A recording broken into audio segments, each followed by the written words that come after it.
agilizadas para que a gente tivesse esses encontros. Por que eu digo isso? Porque a questão do reajuste, o realinhamento de preços não está descartado. O que nós tivemos ontem na negociação com o ministro da Fazenda é que estas tarifas só serão liberadas para os realinhamentos a partir de abril.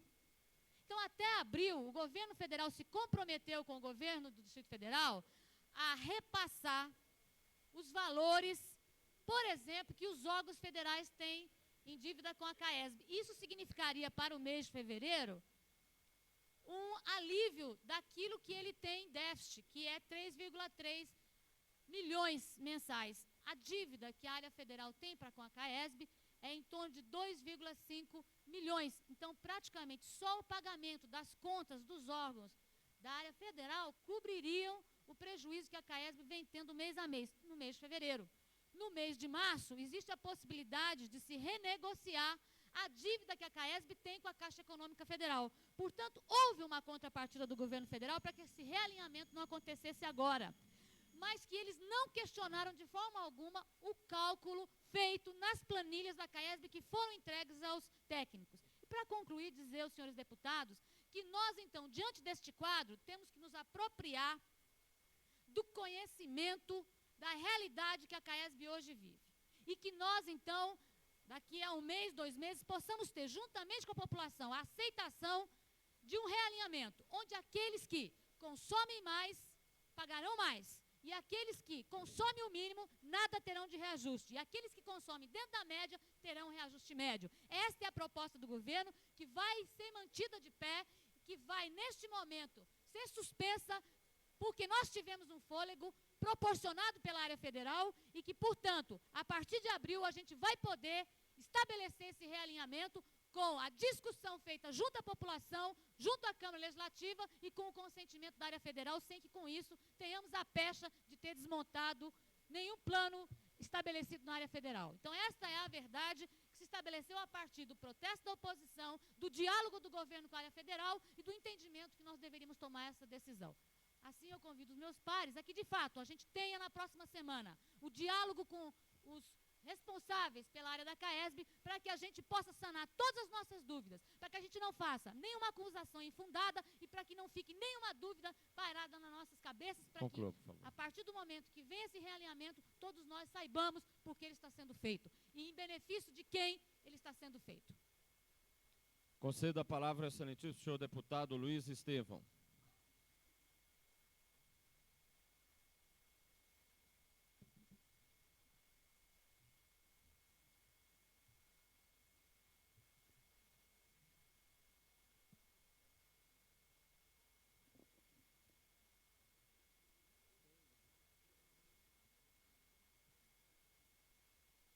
Senhor presidente, senhoras e senhores deputados.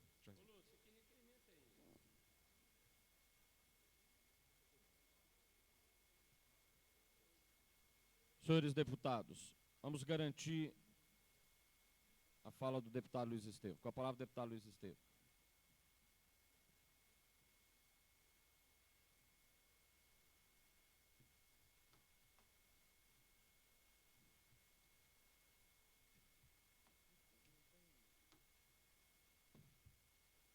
Senhor presidente, senhoras e senhores deputados, eu gostaria de iniciar as minhas palavras de hoje em nome da bancada, em nome do Bloco Progressista Liberal, fazendo homenagem à imprensa pela comemoração hoje do Dia do Repórter. Aliás, essa homenagem ao repórter é uma homenagem à liberdade, é uma homenagem à democracia, da qual a imprensa, em todos os momentos da sua existência, nunca se afastou do direito de informar a verdade, embora às vezes de forma bastante difícil. Então, a homenagem da nossa bancada pelo transcurso hoje do Dia do Repórter. Eu gostaria de iniciar também cumprimentando o governador pela atitude que tomou ontem de revogar o despropositado aumento nas contas de água que seria implementado imediatamente.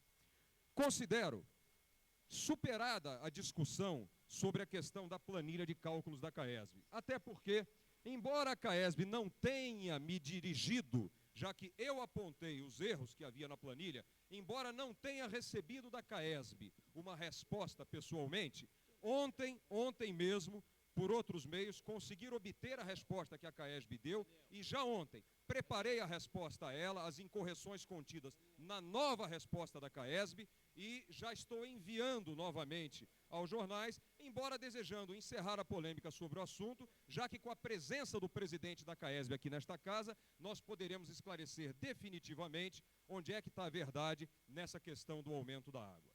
Mas o assunto mais importante do meu pronunciamento hoje se refere ao tratamento pouco dignificante que os companheiros aqui do Bloco Independente, os quais eu não tenho procuração, não tenho mandato, não tenho nada disso para defender, mas sinto realmente que o que estão tentando passar para a opinião pública é uma disfarçatez, é uma injustiça, é uma inverdade em relação ao comportamento dos deputados do Bloco Independente. O GDF não tem que dar ultimato a deputado nenhum, porque deputado não é vassalo, não é servil ao executivo. E é preciso que se diga o seguinte: nenhum dos deputados que está aqui nesta casa, eleitos pela vontade do povo, deve ao governo a eleição e o mandato que detém. O governador, sim. O governador deve a uma aliança de forças que se construiu no segundo turno, em torno do nome dele, a sua presença hoje no Palácio do Buriti. Porque foi, sem dúvida alguma, a adesão do Bloco, do PSDB, do PDT e de outros partidos que possibilitou que a maior parte dos votos obtidos pela candidata Maria de Lourdes Abadia fosse carreado para o então candidato Cristóvão Buarque e, com isso, ele obtivesse sua vitória. Portanto, a participação do PSDB e do PDT no governo não são nenhum favor, não são nenhuma troca, correto? Não são nenhuma manobra de negociação, são um dever de admitir a legítima representação daqueles partidos que foram responsáveis pela vitória do candidato do PT nas eleições do dia 3 de outubro. Portanto, essa indignidade, essas acusações levianas que estão fazendo contra os deputados, os nossos colegas do Bloco Independente, correto? A nossa bancada se solidariza com o Bloco, porque elas não têm nenhum fundamento, são uma tentativa infantil e despropositada de desmerecer o trabalho e a dignidade de companheiros que chegaram aqui por merecimento próprio. Muito obrigado. Tendo sido concluído o comunicado de lideranças, passo agora ao comunicado de parlamentares, ainda dentro do pequeno expediente, concedendo a palavra ao excelentíssimo senhor deputado João de Deus.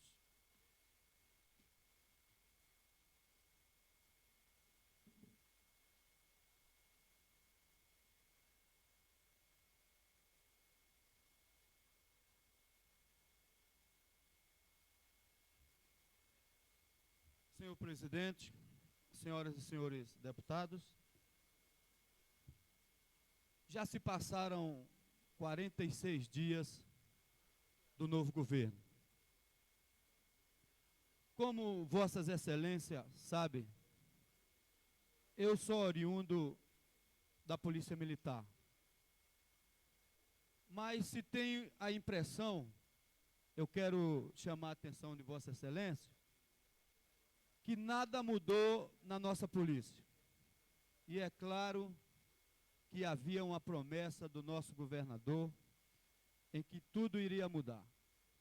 Ontem eu recebi na minha residência uma comissão de 10 policiais militares que reclamava que, apesar de ser transferido da guarda do Comando Geral para ser submetido a uma sessão de torturas na Companhia de Polícia de Choque, hoje todos os policiais militares que assim foram transferidos teriam que levar uma calça jeans para ser submetido a uma sessão de gás lacrimogêneo. Ora, senhor presidente, a promessa do novo governo é que tudo ia mudar. Então eu quero chamar a atenção dos parlamentares e de vossa excelência que, apesar de tudo isso, os oficiais da Polícia Militar do Distrito Federal continuam obrigando os policiais militares a comprar seus uniformes. É claro que isso contraria a Lei 5.619, de 3 de 11 de 1974. Desculpe, vou corrigir, a lei é de 1970, 3 de 11 de 1970, e o artigo é 74, que é a lei de vencimento dos policiais militares e bombeiros militares do Distrito Federal.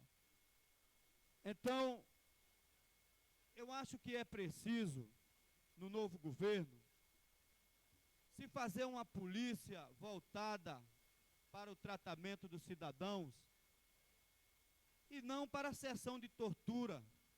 Tortura, marchar, empunhar um fuzil nas costas, não vai fazer a segurança dos cidadãos na rua, não. O que a gente precisa é uma polícia honesta, bem formada, com a formação básica policial sólida, para que a gente trabalhe em prol da segurança dos cidadãos. Então eu quero dizer a Vossa Excelência que estes policiais que foram transferidos da guarda do QG para a Companhia de Polícia de Choque estão fazendo uma reciclagem lá com a sessão de tortura no sol e na chuva e ainda levam um gásinho de quebra para quebrar o galho. Então eu quero chamar a atenção de Vossa Excelência e até mesmo do assessor do governador, da líder do governo, do líder do PT, para que essas coisas não aconteçam na nossa polícia. Até porque nós temos aqui o deputado Marco Lima, né, que se projetou denunciando as torturas no recrutamento dos policiais militares e bombeiros. Era o que eu tinha a dizer. Muito obrigado. Concedo a palavra ao excelentíssimo senhor deputado Marco Lima.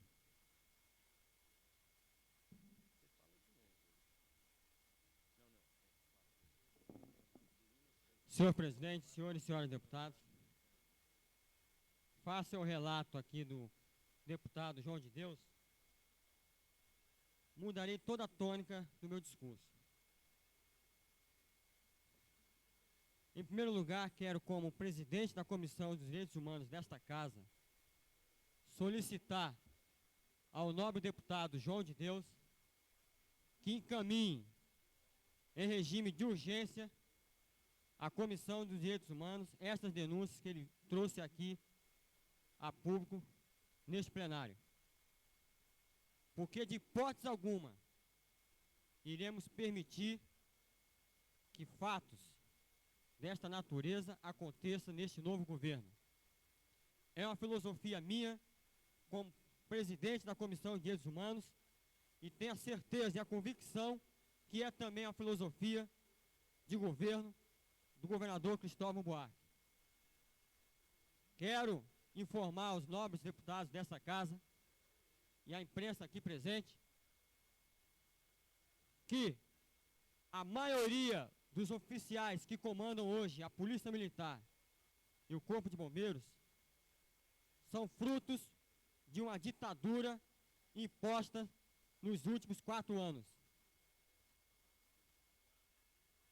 Quando eu vim a público denunciar as torturas em 1992, num quartel localizado no Gama, eu fui denunciar porque aquelas arbitrariedades não poderiam jamais vir a acontecer.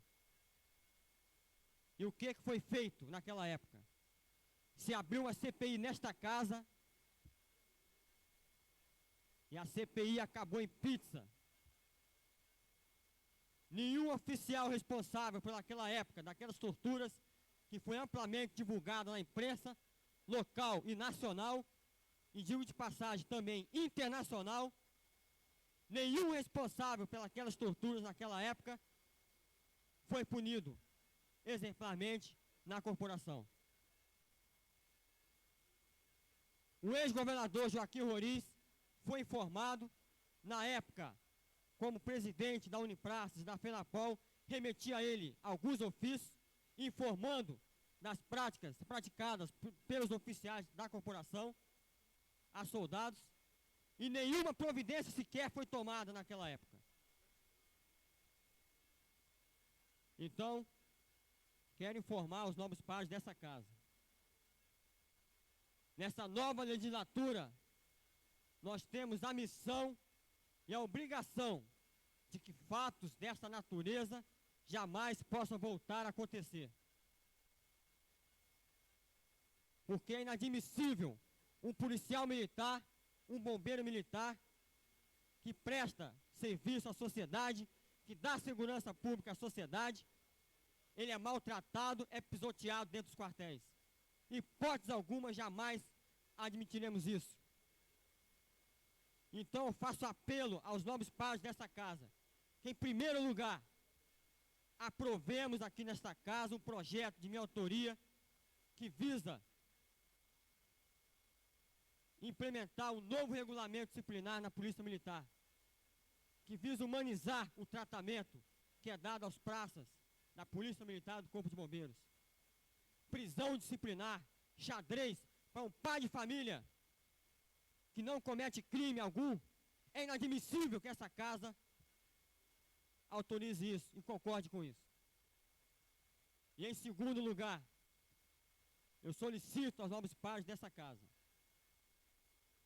que denúncias e fatos dessa natureza sejam encaminhados à Comissão dos Direitos Humanos, porque eu tenho certeza que não é de conhecimento do senhor governador do Distrito Federal. E esta comissão, através deste presidente, irá encaminhar possíveis denúncias ao governador Cristóvão Buarque. Não podemos ficar alimentando resquícios da ditadura durante este governo. Temos que acabar com essa prática de uma vez por todas no sistema de segurança pública local. Tortura, jamais. E eu tenho certeza que os nobres deputados pertencentes à Comissão dos Direitos Humanos desta casa não irá compactuar mais com isso. Mas temos sim que desarquivar os processos, desarquivar as denúncias que foram feitas nos últimos 4 anos contra os policiais militares, contra as pais de famílias que foram torturados, que foram rechaçados durante o último governo. Temos sim que passar a limpo o que foi feito, o que foi praticado no governo passado. E temos que impedir que fatos dessa natureza não venham a acontecer neste novo governo que se instala. Muito obrigado, senhor presidente. Concedo a palavra ao excelentíssimo senhor deputado César Lacerda. Antes, deputado, gostaria de fazer o registro da honrosa visita que recebemos da excelentíssima senhora secretária do Turismo do Distrito Federal, deputada constituinte pelo PSDB e deputada na primeira legislatura nesta casa. Realmente, a visita da secretária Maria de Lourdes honra muito esta casa e, sem dúvida alguma, nós não poderíamos deixar de registrar com satisfação esta visita. Muito obrigado, senhora secretária, e nós sabemos que Vossa Excelência sente-se em casa e é isso que nós desejamos. Senhor presidente, uma questão de ordem. Eu queria, em nome do Bloco Independente e dos parlamentares do PSDB, prestar esta homenagem e endossar suas palavras à secretária de Turismo do governo atual, a maior liderança do PSDB no Distrito Federal. Deputado, infelizmente, Vossa Excelência não usou uma questão de ordem e a mesa não pode considerar isso como questão de ordem, apesar de sentir que Vossa Excelência desejava prestar homenagem à secretária Maria de Lourdes. Concedo a palavra ao deputado César Lacerda. Senhores deputados, senhoras deputadas aqui presentes, nós endossamos as palavras e quero que entre nos anais dessa casa a saudação aqui proferida à ex-deputada federal, ex-deputada distrital e hoje secretária de Turismo de Brasília, com muito orgulho, uma pioneira, minha conterrânea, Maria de Lourdes. Parabenizo aqui também o deputado Marco Arruda pelo seu pronunciamento forte, firme e sério. Parabenizo o deputado Marco Lima, o deputado João de Deus, pela defesa dos direitos humanos da Polícia Militar de Brasília. Nós, na comissão, deputado Marco Lima, estaremos atentos. Senhor presidente, senhoras deputadas, deputados, é com muita tristeza que venho perante aos meus nobres companheiros relatar um fato constrangedor envolvendo a Federação Nacional das Associações de Cantadores e Repentistas e Poetas Cordelistas, FENACREP. Em 9 de novembro de 1986, foi inaugurado na Ceilândia a Casa do Cantador do Brasil. Este fato contou na época com a presença do presidente da República, presidente Sarney, do ministro da Cultura, Celso Furtado, do governador de então, José Aparecido, e do grande arquiteto Oscar Niemeyer. A existência da Casa do Cantador só foi possível graças aos sonhos e à fé de repentista do naipe do quilate de Gonçalo Gonçalves Bezerra, que, respaldado por seus companheiros de estrada e de poesia, lutou incansavelmente para que sua classe fosse preservada da americanização cultural que campeia no nosso país. Foram muitos anos de luta desses impagáveis cordelistas, até que o governo local, senhor presidente, o governo antigo encomendou ao arquiteto Oscar Niemeyer o projeto definitivo da Casa do Cantador.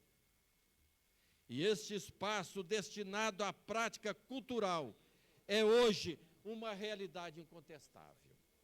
Vejam bem, nobres companheiros, a sede da FENACREP funciona na Casa do Cantador do Brasil. Ou seja, o Distrito Federal é o centro, de uma das mais antigas expressões artísticas do país, pois data do século XVIII os primeiros registros sobre a poesia de cordel, através do artista Agostinho Nunes da Costa, que viveu há 200 anos atrás, nascido em 1797 e falecido em 1858 em Serra do Teixeira, na Paraíba.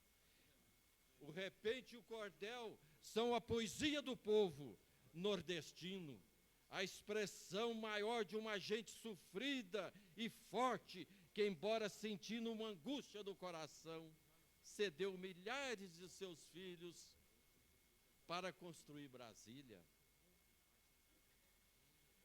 Quantos aqui nessa casa tiveram seus sonhos acalentados pela cantista repentista?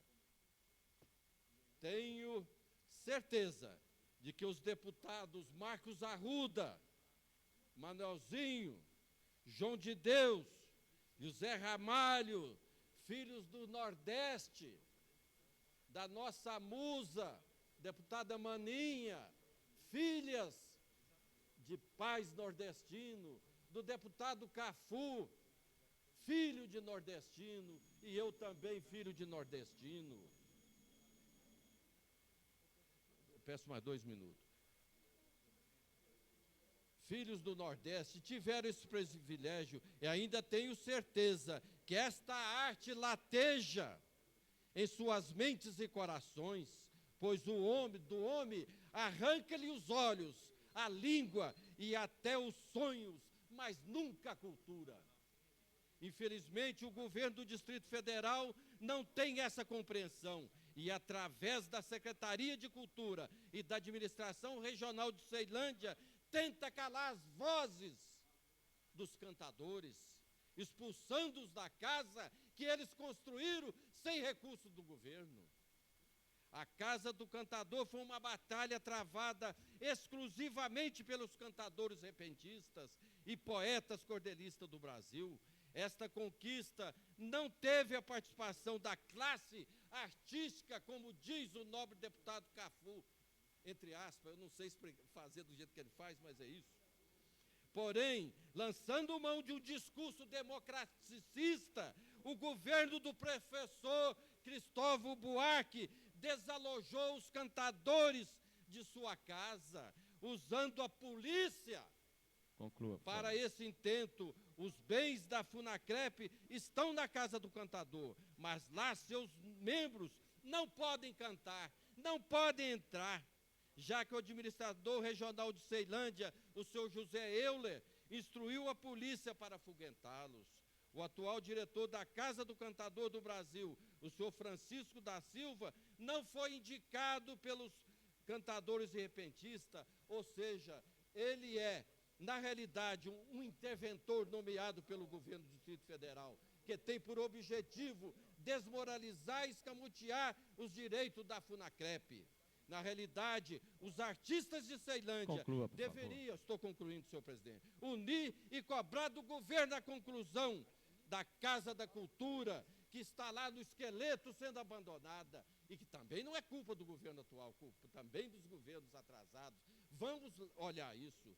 Todos sabem que a Casa do Cantador não foi concebida para ser um espaço múltiplo, e a invenção dessa história de democratizar as artes e os artistas não passa de uma atitude demagógica. Quando sabemos que a Casa do Cantador, sob a administração da FENACRAP, nunca deixou de ser um local democrático. Meio minuto. Diante do exposto, fazemos um pedido veemente a esse presidente que também tem descendência nordestina. Fale com o governo do Distrito Federal para que repare essas injustiças, que não pisoteie a arte popular, principalmente quando sabemos que o governador Cristóvão Buarque é um pernambucano de nascença e que foi para isso que conhece bem o repente e o cordel. É urgente que a Casa do Cantador do Brasil volte a ser dos repentistas e dos cordelistas. Foi para eles que essa casa foi edificada, e alguns poucos intelectualoides, entre aspas, né, deputado Cafu, usa a sua função principal, por favor, é deputado. desagregar. Então, senhor Cristóvão, governador de Brasília, não seja o governo de Exu do lado do cangaço, seja o governo de Exu do lado desse grande artista que foi o grande violino, como é que é o nome dele? Luiz Gonzaga. E lembrem bem, senhores cantadores que estão aqui presentes, eu despeço também, pedindo a vocês, não parem de cantar, cantem sempre, mesmo que seu canto seja triste, porque mais triste do que um canto triste é a tristeza daqueles que não sabem cantar. Obrigado. Senhor deputado César Lacerda, só fazer um reparo a Vossa Excelência. Eu, com o respeito que eu tenho a todos os nordestinos, admiração, eu não sou do Nordeste, eu sou do Noroeste, e ainda assim do estado de Minas, mas um grande admirador do folclore, principalmente dos cordelistas. Vamos discutir com o governo esse pedido de Vossa Excelência. Concedo a palavra ao deputado Marcos Arruda.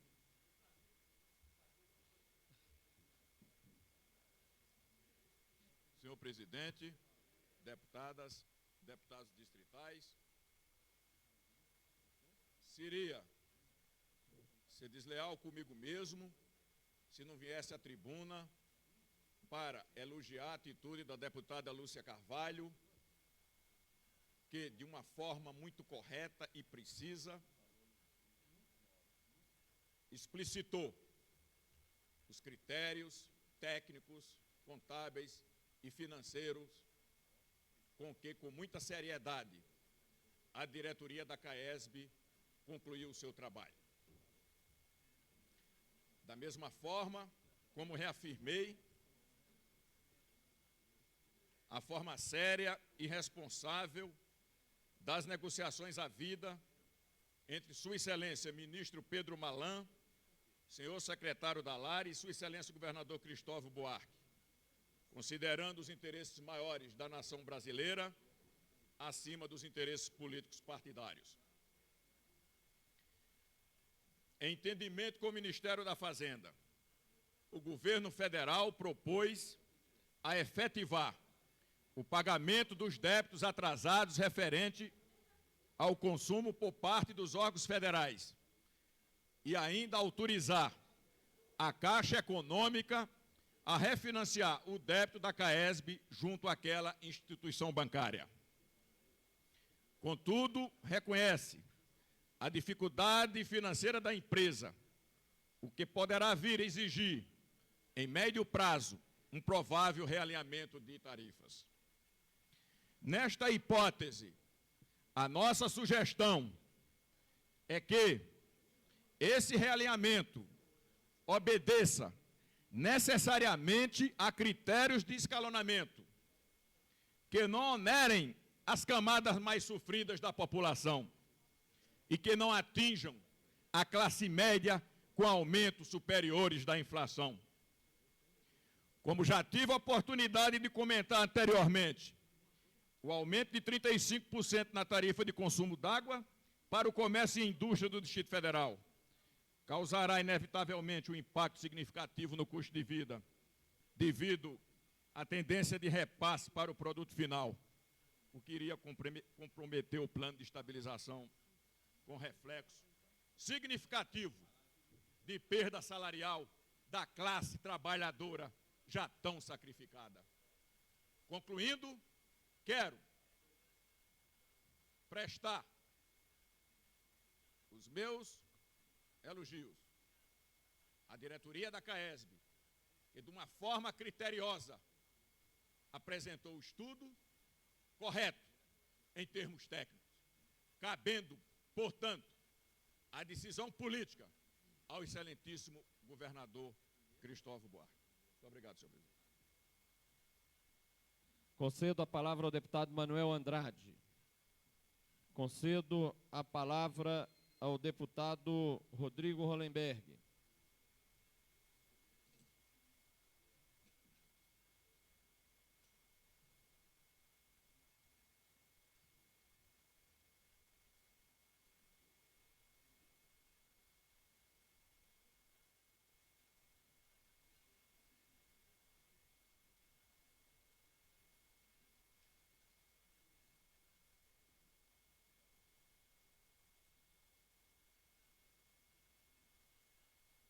Concedo a palavra ao deputado Renato Rainha.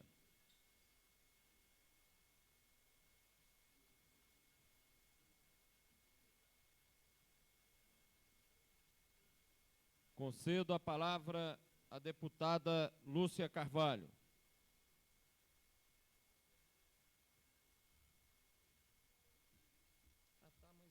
Como venho me manifestando no horário de liderança, e também já tive a oportunidade nesta últimas semanas de ter usado o pequeno expediente, quero ser breve, talvez utilize apenas 1 minuto. Eu quero aproveitar o horário de pequeno expediente para saudar hoje os nossos companheiros da imprensa. Hoje é o dia do jornalista.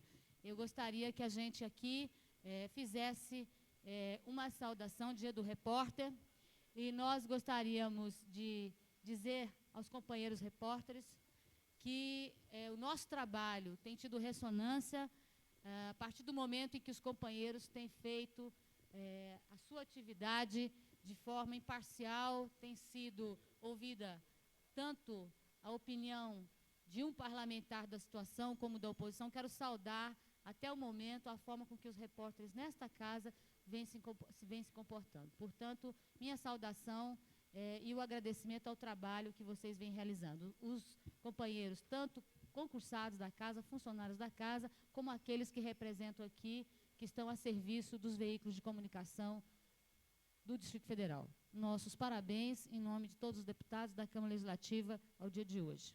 Que vocês sejam construtores de uma democracia sólida e da cidadania que nós todos almejamos enquanto pessoas que construímos dia a dia a nossa comunidade, a nossa cidade, o nosso país. Este é o nosso desejo. Passo a presidência ao excelentíssimo senhor deputado Edmar Pirineus.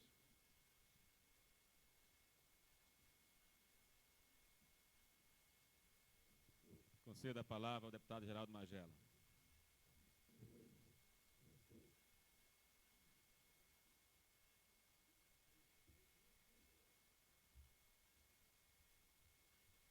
senhores e senhoras deputados, eu quero, senhor presidente, dizer a Vossa Excelência que eu tenho assistido deste lugar que Vossa Excelência ocupa,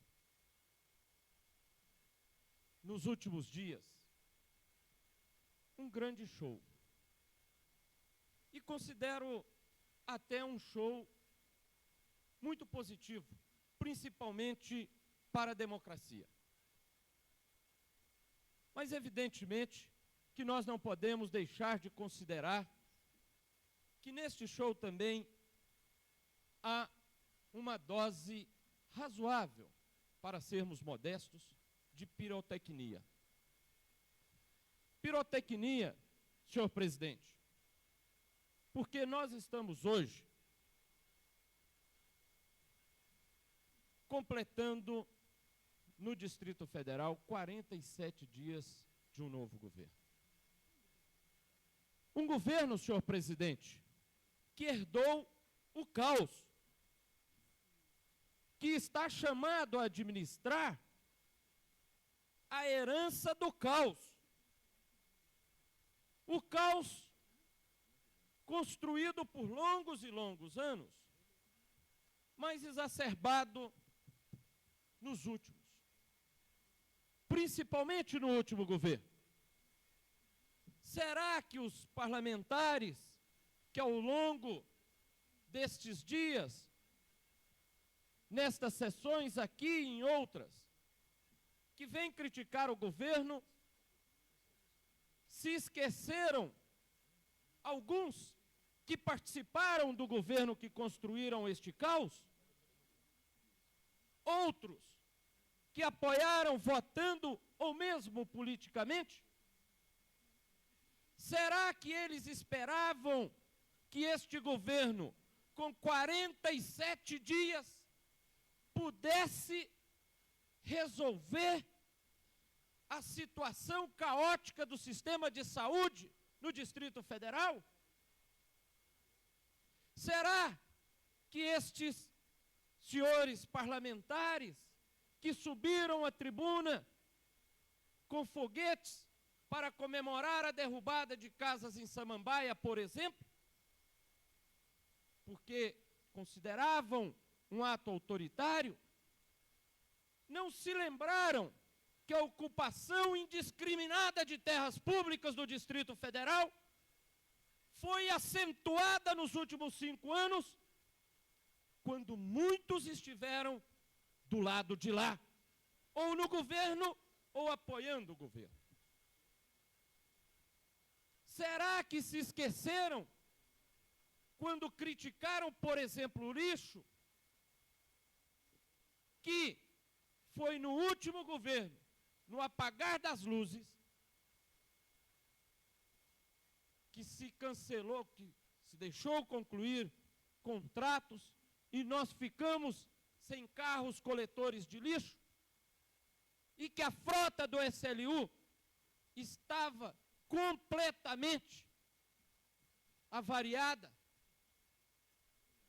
Aí vem criticar a CAESB por querer realinhamento de preços, mas esquecem de dizer que há um déficit operacional construído no último governo, que passou pelo menos 6 anos governando o Distrito Federal.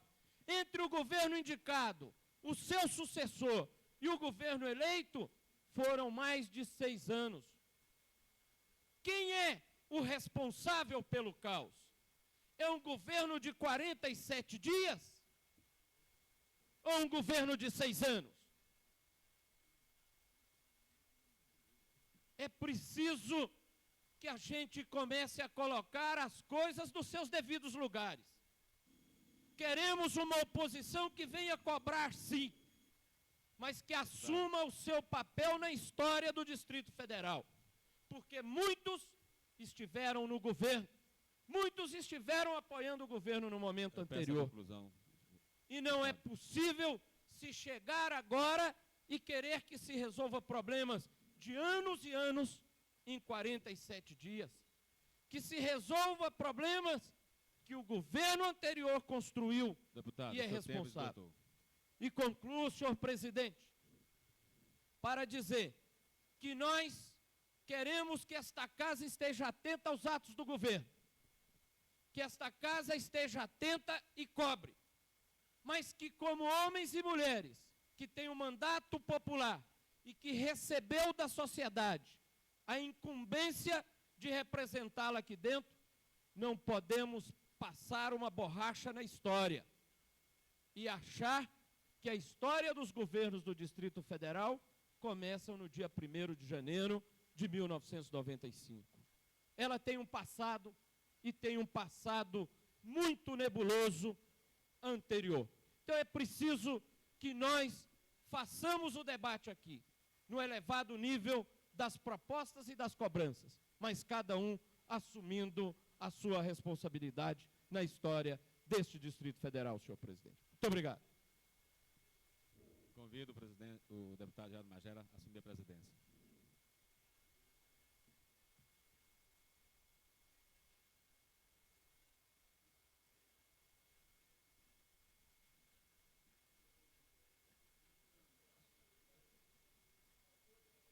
Concluído o pequeno expediente, passamos agora à ordem do dia. Solicito ao senhor secretário que faça a leitura do do item número 1. Item número 1. Discussão, segundo turno, primeiro dia do projeto de lei número 359 de 1992, que autoriza a criação do agrupamento de voluntários do Corpo Bombeiro DF. Autor, deputado Geraldo Magela. Em discussão. Não havendo quem queira discutir, vai ao segundo dia do segundo turno. Solicito ao senhor secretário que faça a leitura do item número 2.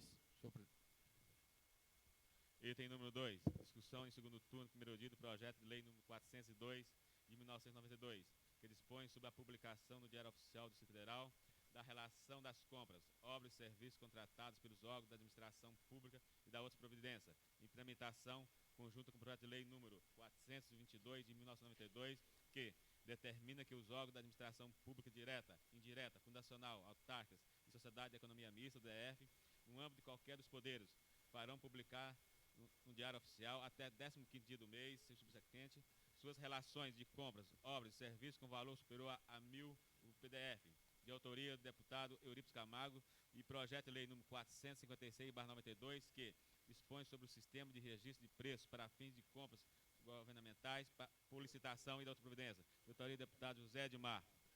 Autor, deputado Asnider Rohrer. Com a palavra, deputado Benício.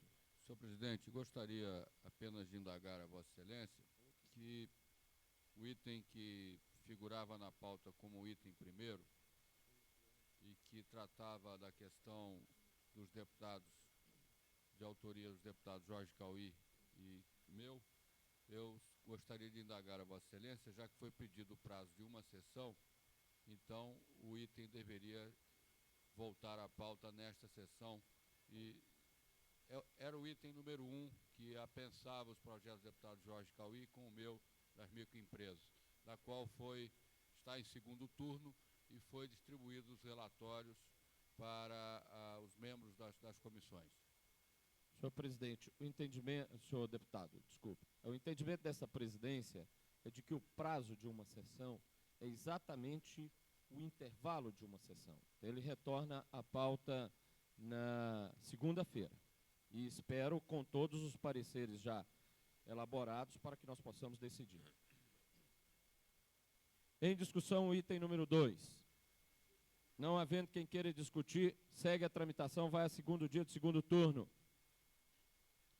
Solicito ao senhor secretário que faça a leitura do item número 3.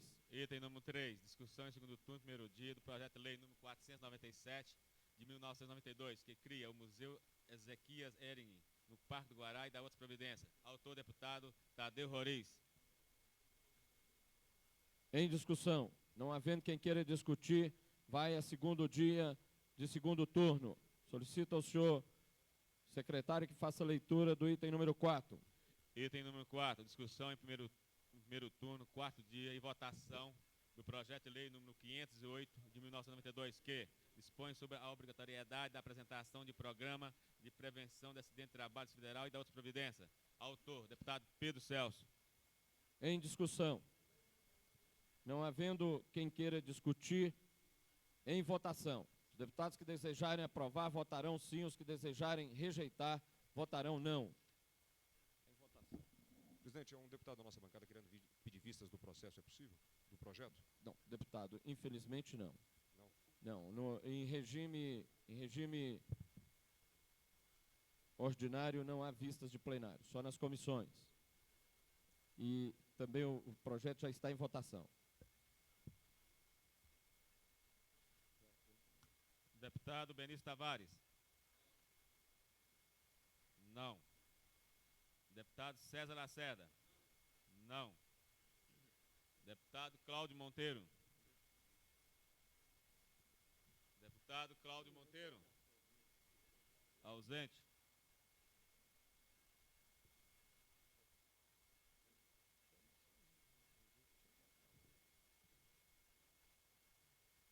Deputado Cafu.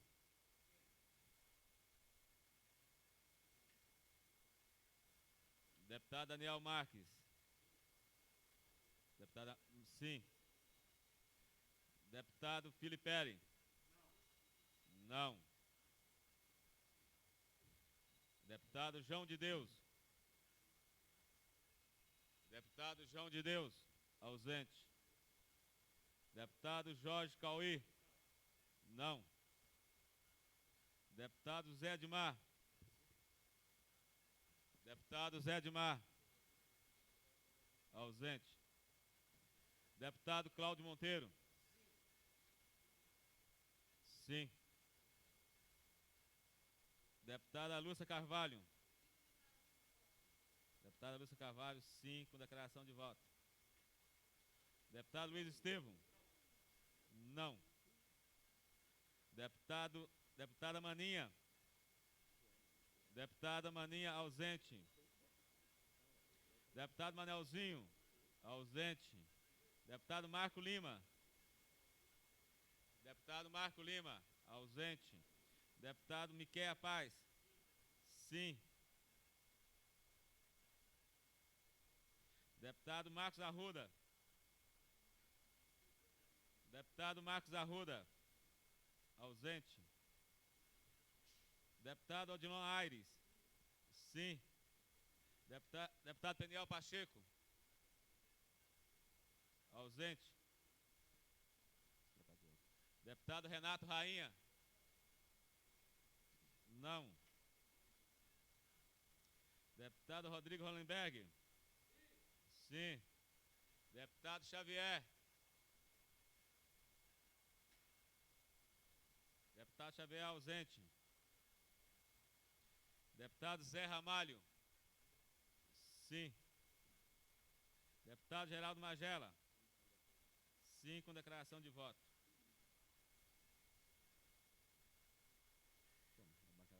Deputado Edmar Pirineus. Não.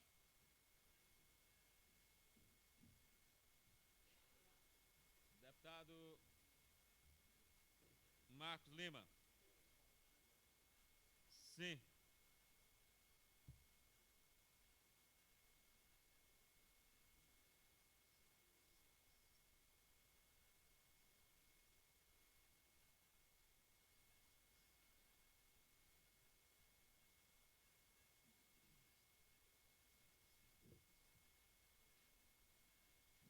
O projeto de lei 508/92 foi aprovado em primeiro turno com 10 votos favoráveis, 7 contrários e 7 deputados ausentes. Declaração de voto, deputada Lúcia Carvalho.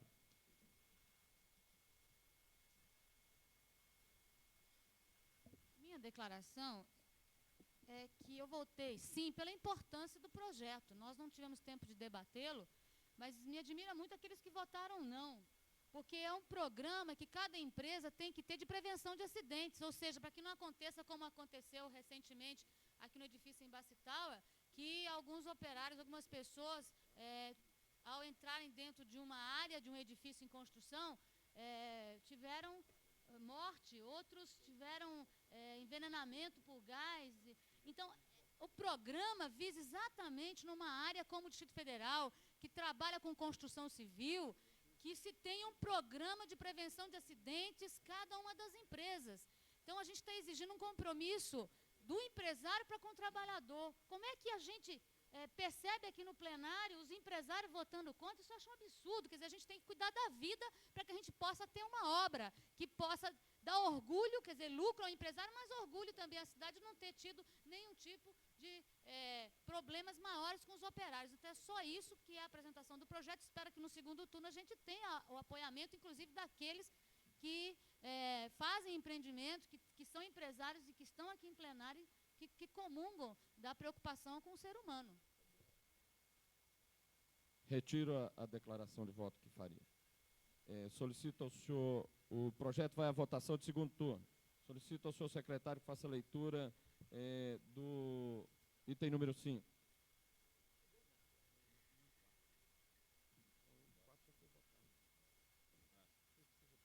Item número 5. Discussão, primeiro turno, segundo dia, projeto de lei número 545 de 1992, que autoriza o Poder Executivo a implementar o projeto de construção de um agrovila no Rural Jardim e da outra providência. Autor, deputado Edmar Perindeus.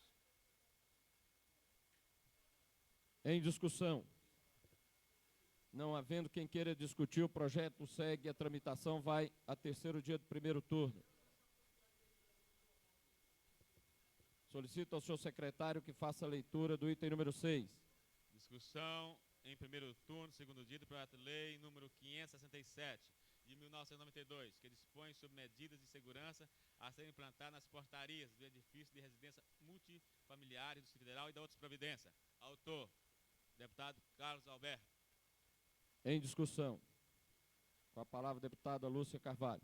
Para que a gente não tenha ninguém votando contra esse projeto, eu quero dizer que ele foi motivado num período em que iniciou-se a febre do patins e algumas crianças começaram a se ferir nos vidros dos blocos que hoje no Distrito Federal não obedecem um determinado padrão de qualidade. Se nós tivéssemos aquele temperado que, ao ser um corpo ou um objeto se deparar com esse vidro e ele se quebrar, se ele se transformasse em pedacinhos miúdos, isso não fere o corpo humano. No entanto, tem muitas portarias que tem aquele vidro que não é temperado e que se transforma em verdadeira arma contra os nossos filhos, contra as pessoas que levam escorregão, que sofrem uma fatalidade naquele momento que estão adentrando ao bloco. Então, a apresentação desse projeto por parte do deputado Carlos Alberto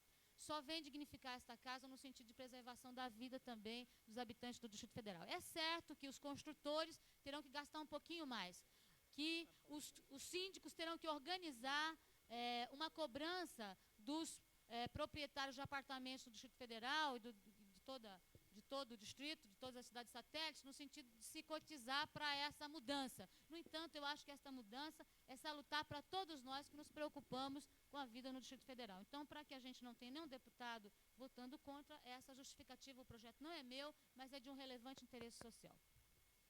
Permanece em discussão. Não havendo mais quem queira discutir, o projeto vai a terceiro dia de primeiro turno. Solicito ao senhor secretário que leia o item número 7. Item número 7. Discussão em primeiro turno, segundo dia do projeto de lei número 734 de 1993, que proíbe a marcação na mesma data de mais de uma prova de concurso público para diferentes cargos ou órgãos no âmbito do Distrito Federal e da outras providências. Autor, deputado Agnello Queiroz.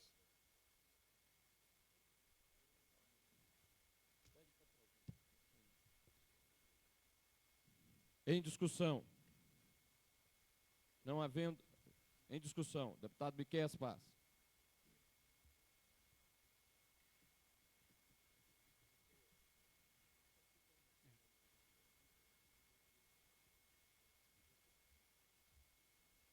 Recentemente, senhor presidente, senhores deputados, senhora deputada, recentemente apresentamos aqui um projeto que buscava a isenção do pagamento de taxas para inscrição em concursos para quem recebe até 2 salários mínimos. E esse projeto, ele acaba também tendo tem esse mesmo sentido, porque a gente acredita que existe uma grande escassez na possibilidade de se ter trabalho no Brasil, em Brasília em especial. E por isso eu acredito que seja extremamente relevante a aprovação desse projeto, considerando que com isso se abrirá mais possibilidade para a conquista do mercado de trabalho, e no referido caso, nos concursos. E por uma questão até de justiça com o trabalhador, é necessário que ele tenha opções e possibilidades. Muitas das vezes ele até teria condições de passar em algum concurso, mas pela coincidência de datas e de horários, ele se torna impossibilitado de tentar conquistar essa vaga. Em função disso, a gente chama a sensibilidade dos demais companheiros para que votem favorável a esse projeto, sabendo que esse projeto, com certeza, possibilitará mais ainda as pessoas a estarem no mercado de trabalho. Não havendo mais quem queira discutir, o projeto segue a tramitação, vai a terceiro dia de primeiro turno. Solicito o senhor secretário que faça a leitura do item número 8. Item número 8, discussão, primeiro turno, segundo dia do projeto de lei 797 de 1993, que autoriza o governo do Distrito Federal a construir ciclovias ao longo das vias principais em todo o sistema viário dos bairros, assentamentos e cidades satélites a serem planejados ou implantados nos âmbitos do Distrito Federal e da outra providência. Autor, deputado Agnello Queiroz. Em discussão. Não havendo quem queira discutir, o projeto segue a tramitação, vai a terceiro dia de primeiro turno. Solicito o senhor secretário que faça a leitura do item número 9. Item número 9, discussão, primeiro turno, segundo dia do projeto de lei número 817 de 1993, que autoriza o Poder Executivo a implantar a Casa do Artesão e das outras providências. Autor, deputado Tadeu Roriz. Em discussão. Não havendo quem queira discutir, o projeto segue a tramitação, vai a terceiro dia do primeiro turno. Passo a presidência ao excelentíssimo senhor deputado Edmar Pirineus.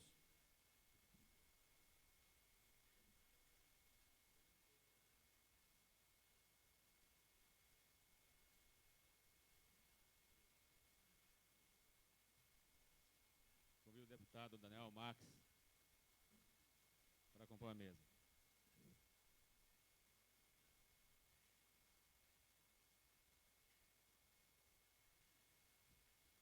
Senhor presidente, pela ordem. Com a palavra, deputado Geraldo Magela. Senhor presidente, solicita a Vossa Excelência a inclusão na ordem do dia, no item número 10,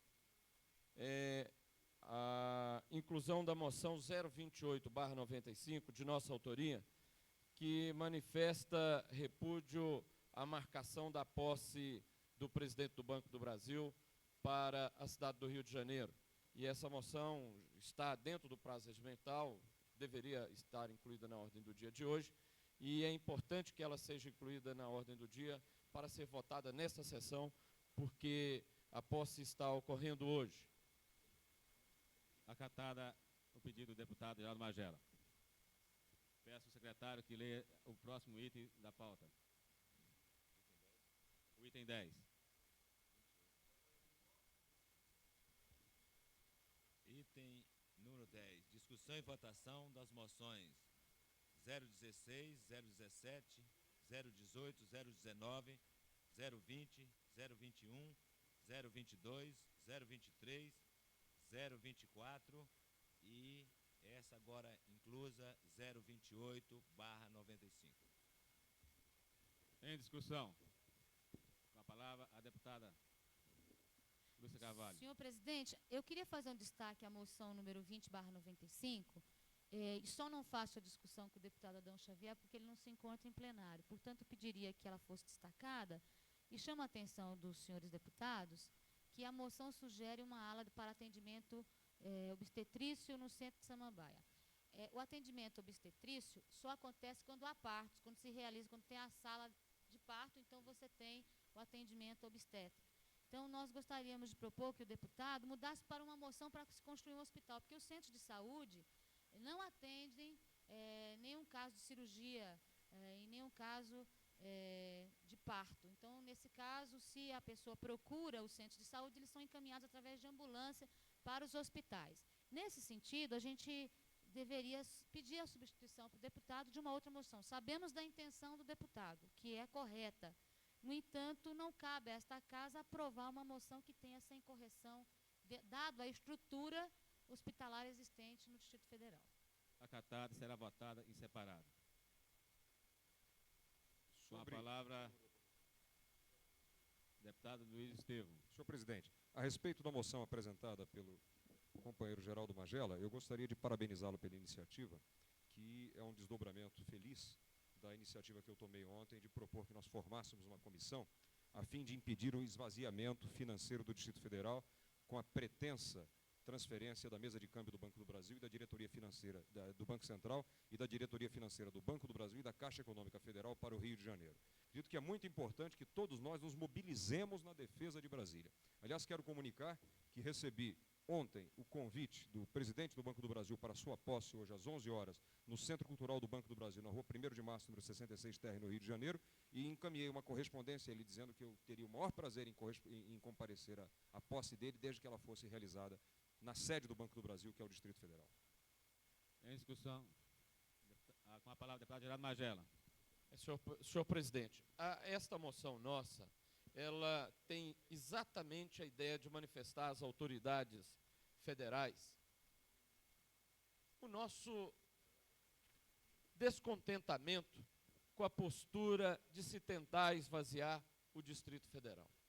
Recentemente, no ano passado, nós presenciamos, e muitos parlamentares desta casa, muitos parlamentares federais, de vários partidos, eu poderia citar o deputado Osório Adriano, do PFL, o deputado Paulo Otávio, do PRN, outros deputados federais, deputados do PT, do PSDB, todos nos mobilizamos contra a transferência da sede do DNR para o Rio de Janeiro.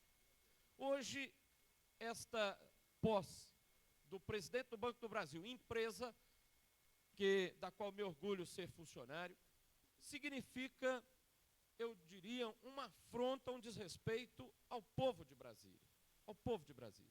E esta casa precisa se manifestar com bastante firmeza, com bastante firmeza. Eu até acho que a proposta do deputado Luiz Estevam, desta casa se dirigir às autoridades federais contra a transferência da mesa de câmbio de Brasília para o Rio de Janeiro, permanece atual. A nossa moção inclui o protesto contra essa transferência. Mas eu quero dizer que nós devemos formar esta comissão e nos dirigirmos ao presidente do Banco Central, ao ministro da Fazenda, contra essa transferência que não se justifica. É uma política de tentativa de esvaziamento de Brasília e que nós devemos estar atentos e devemos nos pronunciar. Por isso, como medida inicial, nós apresentamos a moção, mas nos somamos a todas as outras medidas que vierem neste mesmo sentido da defesa do Distrito Federal como a capital política, a capital administrativa deste país. Muito obrigado. Com a palavra, Daniel Marques.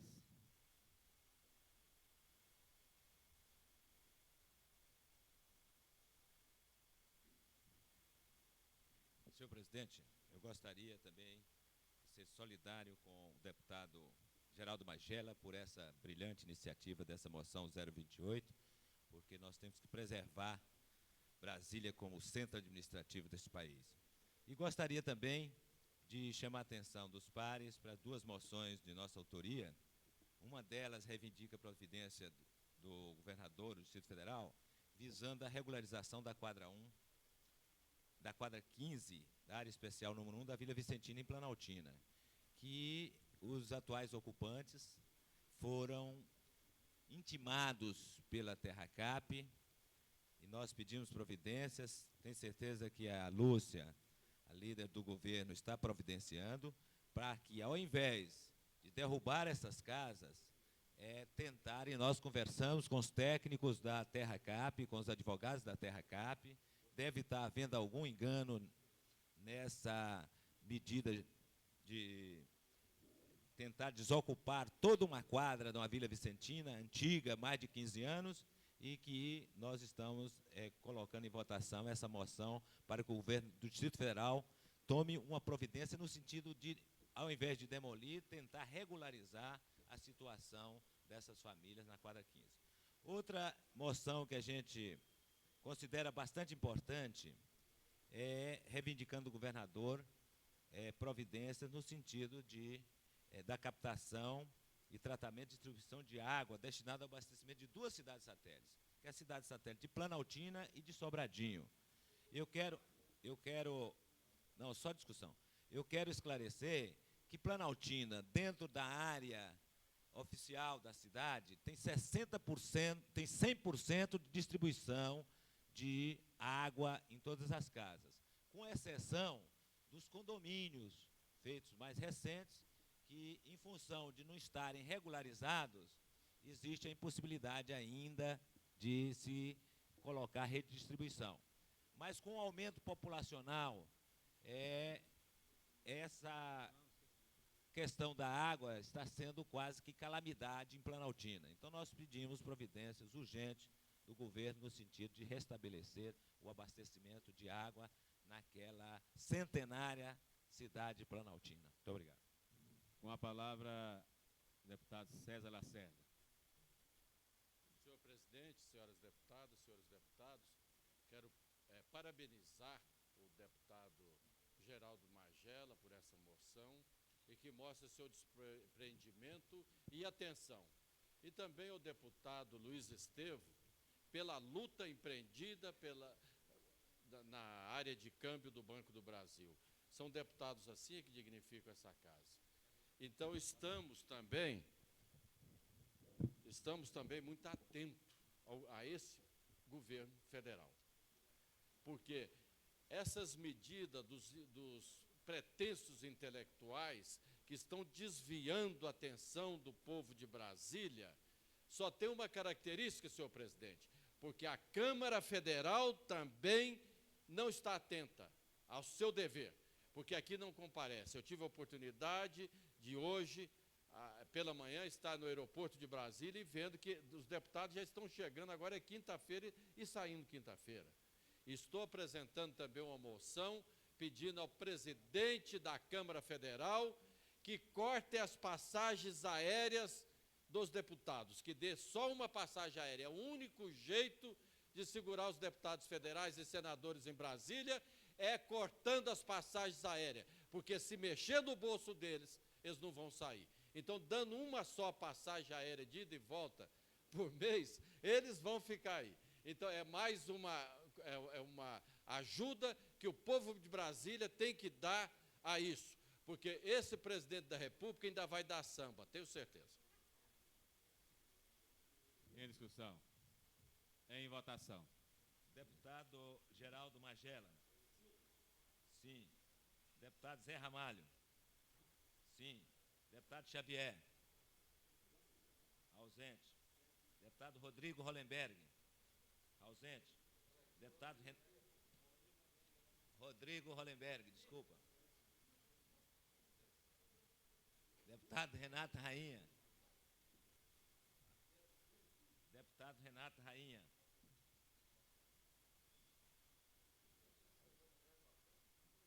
Deputado Peniel Pacheco. Ausente. Deputado Odilon Aires. Deputado Miquel Paz. Deputado Marcos Arruda.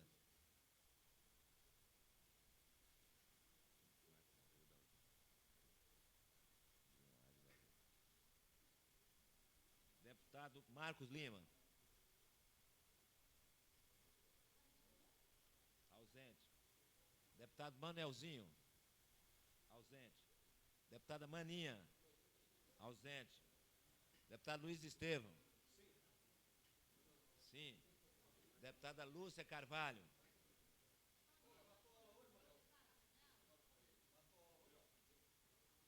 Deputado Zé Edmar. Ausente. Deputado Jorge Cauí. Deputado João de Deus.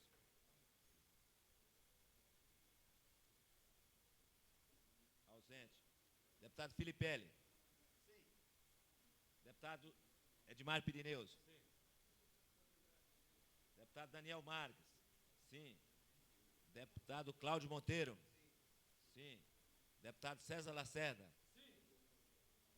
Sim. Deputado Cafu. Deputado Benício Tavares. Deputado Manelzinho.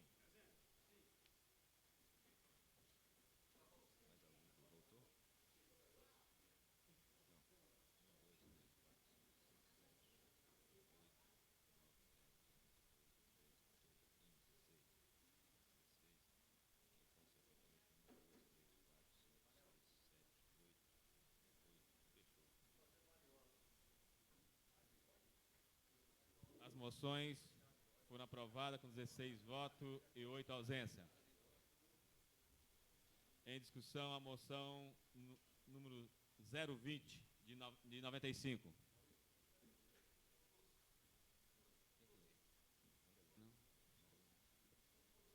Em discussão, a moção 020 de 95. Em votação.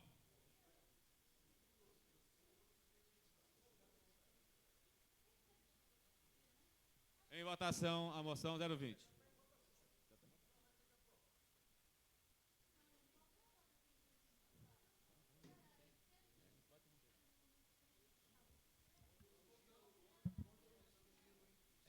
Deputado Benício Tavares.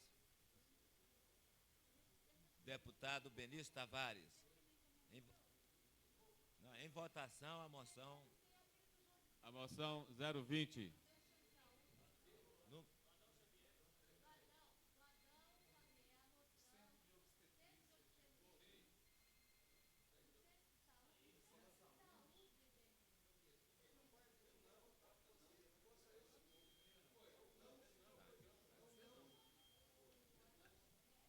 Deputado Cafu.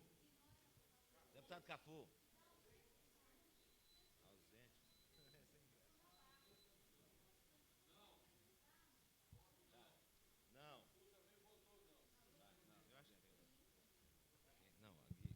César Lacerda. Não. Cláudio Monteiro. Ausente. Deputado Daniel Marques. Não. Deputado Edmar Pirineus. Não. Não. Deputado Filipelli. Não. Deputado João de Deus. Ausente. Jorge Cauí. Não. Deputado Zé Edmar. Ausente. Deputada Lúcia Carvalho. Não. Deputado Luiz Estevão. Não. Deputada Maninha. Ausente. Deputado Manuelzinho. Não. Deputado Marco Lima. Ausente. Deputado Marcos Arruda. Ausente. Deputado Miquel Paz. Não. Deputado Odilon Aires. Ausente. Deputado Peniel Pacheco. Ausente. Deputado Renato Rainha. Ausente. Deputado Rodrigo Hollenberg. Ausente. Deputado Xavier. Ausente. Deputado Zé Ramalho. Ausente. Deputado Geraldo Magela. Ausente. Deputado Cláudio Monteiro. Não.